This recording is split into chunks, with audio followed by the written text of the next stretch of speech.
नाशिक लोकसभा निवडणुकांच्या पार्श्वभूमीवर महायुतीच्या जागेबाबतचा तिढा अद्यापही कायम आहे।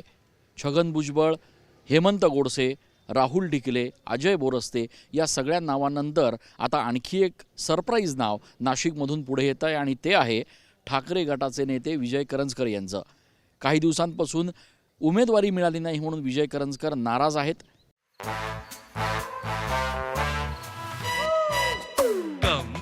Come, my love, please don't say no, baby. Come, my love. V Guard के air coolers extra large cooling pads के साथ जो अच्छों को ठंडा करे। V Guard air coolers, long lasting cooling. काही दिवसांपूर्वी त्यांनी एकनाथ शिंदे मुख्यमंत्री यांची देखील भेट घेतली होती आणि त्यामुळे आता येणाऱ्या दिवसांमध्ये विजय करंजकर यांनाच मैदानात उतरून महायुतीकडून उमेदवारी देण्याच्या हालचालींना वेग आल्याची सूत्रांची माहिती आहे।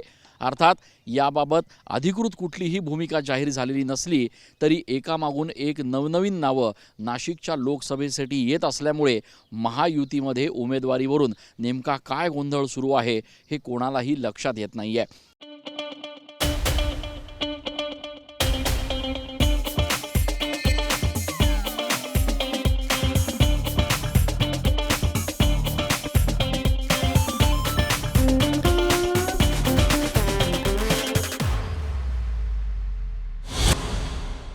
अर्थात यामुळे आत्तापर्यंत कधी नव्हे एवढा तिढा आता महायुतीच्या बाबत निर्माण झालाय।